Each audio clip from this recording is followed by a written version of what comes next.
হজরত মুহাম্মদ সাল্লাল্লাহু আলাইহি সাল্লামের জন্মের ঠিক আগের রাত অন্ধকারে ডুবে থাকা মক্কার এক প্রত্যন্ত গ্রামে ধুলিমাখা একটা বইয়ের দোকানের মালিক ইউসুফ হঠাৎ করে খুঁজে পেল একটা প্রাচীন পাণ্ডুলিপি। প্রথম পাতায় বড় বড় অক্ষরে লেখা হাতির বাহিনীর রহস্য এবং তার ধ্বংস। কৌতূহলে ভরা চোখে ইউসুফ পৃষ্ঠাগুলো উল্টোতে লাগলো, আর তার দৃষ্টিতে ধরা পড়তে লাগলো এমন এক গোপন ইতিহাস যা শতাব্দীর পর শতাব্দী মানুষ ভুলে গিয়েছিল। এটা শুধু ইসলামিক কাহিনী নয়, এটা সেই ঘটনার কথা যখন আল্লাহর প্রেরিত পাখি আবাবিল পৃথিবীতে নেমে এসেছিল।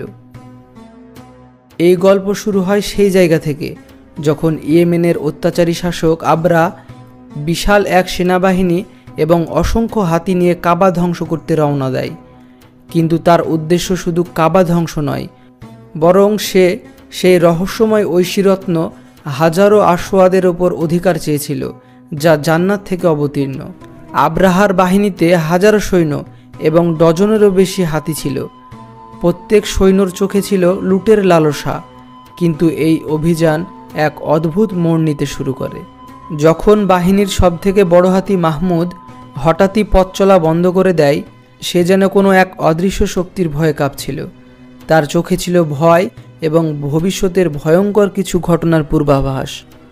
রাত নামতেই সেনা শিবিরে শুরু হয় এক রহস্যময় ঘটনা। তাদের খাবারের হাঁড়ি পাতিল হঠাৎ গায়েব হতে থাকে।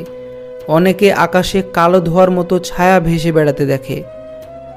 এক রাতে 3 জন সৈনিক অদৃশ্য হয়ে যায়, আর শুধু পড়ে থাকে তাদের পোড়া কাপড় আর ছাই।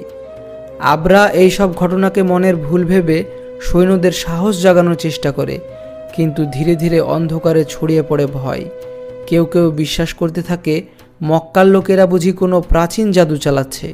অবশেষে যখন বাহিনী কাবা থেকে মাত্র 2 মাইল দূরে, আবরাহ আদেশ দেয় মাহমুদকে সামনে রাখা হোক, যেন সে কাবার দরজাকে গুড়িয়ে দেয়। কিন্তু অবাক করে দিয়ে মাহমুদ সেখানে বসে পড়ে। কোনোভাবেই তাকে সেখান থেকে এগিয়ে নিয়ে যাওয়া সম্ভব হয় না। আবরাহ হুকুম দেয় তাকে চাবুক মারা হোক, কিন্তু হাতি একদমই নড়ল না। ঠিক সেই মুহূর্তে এক রহস্যময় বৃদ্ধ দরবেশ এসে ধীর কণ্ঠে বলে ওঠে, থেমে যাও, তুমি জানো না তুমি কার বিরুদ্ধে দাঁড়িয়েছ। আবরাহা দরবেশের কথা উপেক্ষা করে বাহিনীকে কাবার দিকে অগ্রসর হওয়ার নির্দেশ দেয়। ঠিক তখনই ঘটে এমন কিছু যা দেখে সবার আত্মা কেঁপে ওঠে।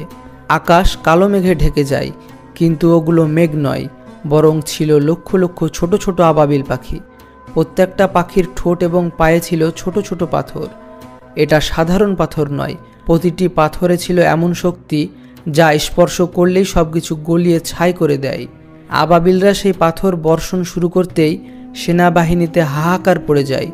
সৈন্যরা পালানোর চেষ্টা করে, কিন্তু সেই পাথর তাদের গায়ে লাগে এবং সাথে সাথে পুড়ে ছাই হয়ে যায়। আবরাহা নিজেও একটা পাথরের আঘাতে গুরুতর আহত হয়। তার চামড়া গলে যেতে থাকে, আর সে যন্ত্রণায় চিৎকার করে ওঠে। সবথেকে আশ্চর্যের ব্যাপার ছিল, এই ভয়াবহ ঘটনার সময় যেন পুরো পৃথিবী স্থির হয়ে গিয়েছিল। গাছপালা, বাতাস, এমনকি মাটি পর্যন্ত স্থির হয়ে পড়েছিল। এ যেন কোনো অদৃশ্য শক্তি পুরো বিশ্বকে আঁকড়ে ধরেছিল। আর সেই মুহূর্তেই আবরাহার বাহিনী সম্পূর্ণ ধ্বংস হয়ে যায়। পড়ে থাকে শুধু পোড়া দেহ আর ছায়ের স্তূপ। ঘটনা শেষ হতেই হঠাৎ আকাশ পরিষ্কার হয়ে যায়।